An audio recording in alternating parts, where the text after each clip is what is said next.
اللہ کے پاک نام سے اپنے آج کے سبق کا آغاز کرتے ہیں۔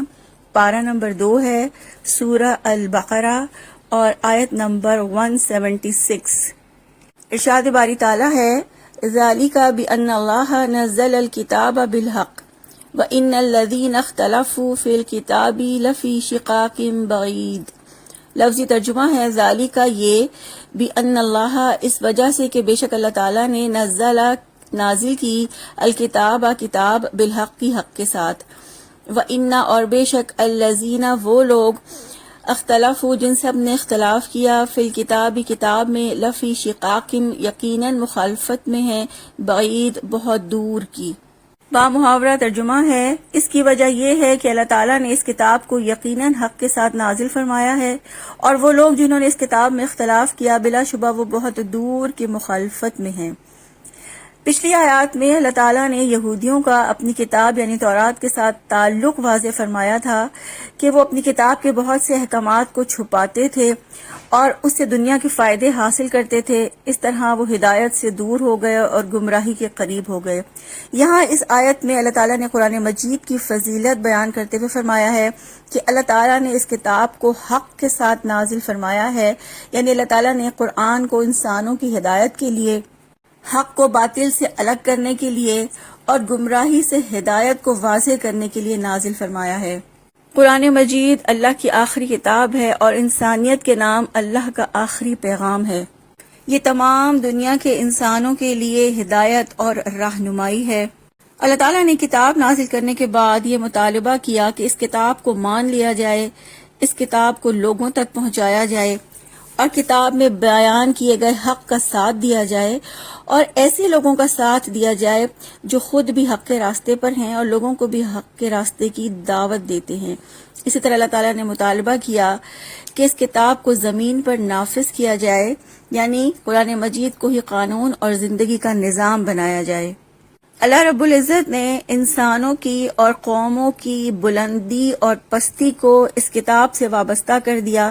کہ جو اس کتاب کا کام کرے گا، اس کے لیے وقت لگائے گا، اللہ تعالیٰ دنیا اور آخرت دونوں جہان میں اس کو بلندی اور عروج عطا فرمائیں گے، اور جو کتاب کو پس پشت ڈال دے گا، نظر انداز کر دے گا، دنیا میں بھی اس کے لیے پستی اور ذلت اور رسوائی ہوگی اور آخرت میں بھی۔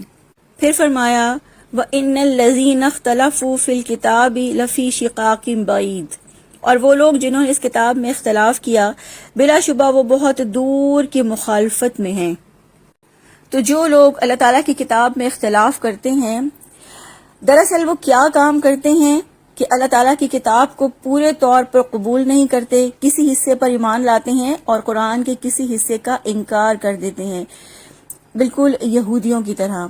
اور پھر اسی طرح اللہ تعالیٰ کی کتاب کو ٹکڑے ٹکڑے کر دیتے ہیں۔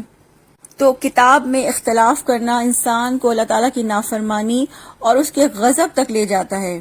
رب العزت فرماتے ہیں لفی شقاق بعید، بلا شبہ وہ بہت دور کی مخالفت میں ہیں، یعنی وہ اللہ تعالیٰ اور اس کے رسول سے دشمنی کر رہے ہیں، وہ انتہا کی گہری گمراہی میں جا پھنسے ہیں جہاں سے نکلنے کے امکانات ختم ہو چکے ہیں۔ وہ قرآن مجید کی مخالفت کر رہے ہیں، کتاب میں اپنی مرضی کے مطابق تبدیلی کرنا چاہتے ہیں، اس کے اصل معنی سے ہٹانا چاہتے ہیں۔ اللہ تعالیٰ نے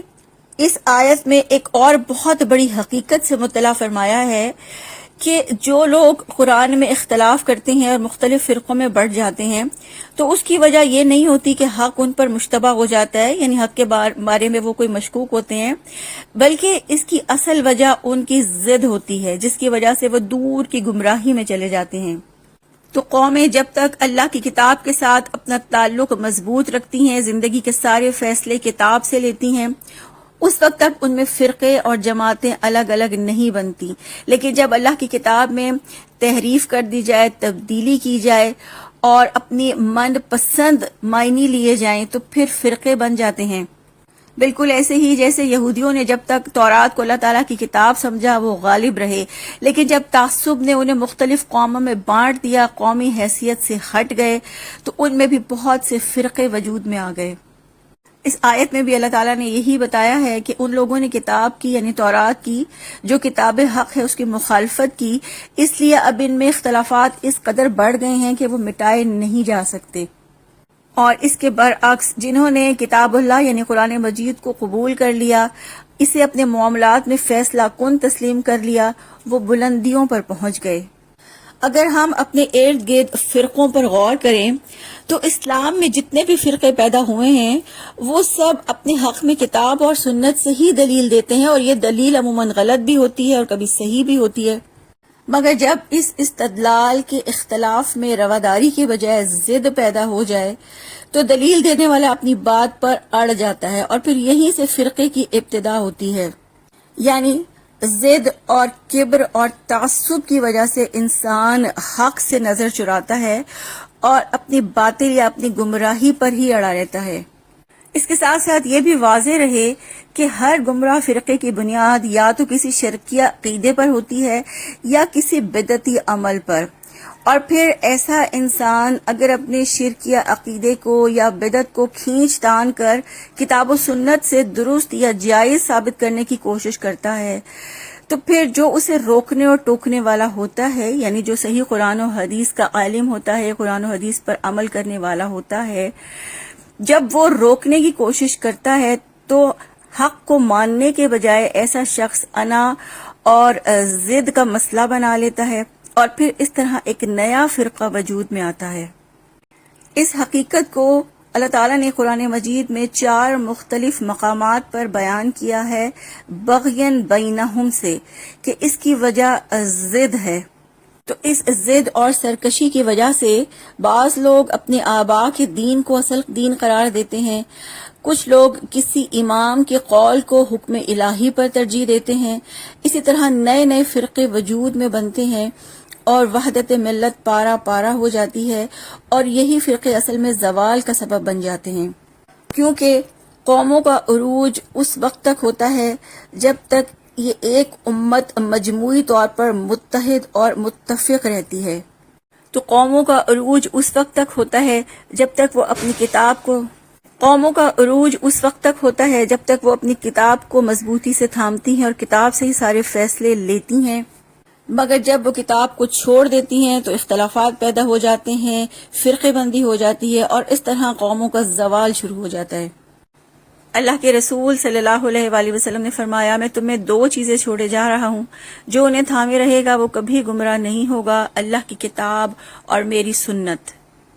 اسی طرح ایک اور حدیث میں آپ صلی اللہ علیہ وآلہ وسلم نے یہ بشارت دے دی کہ میری امت میں سے ایک فرقہ ہمیشہ حق پر قائم رہے گا یہاں تک کہ قیامت آ جائے۔ صحابہ کرام نے عرض کیا کہ وہ کون سا فرقہ ہوگا؟ فرمایا، جس پر میں اور میرے صحابہ کرام ہیں۔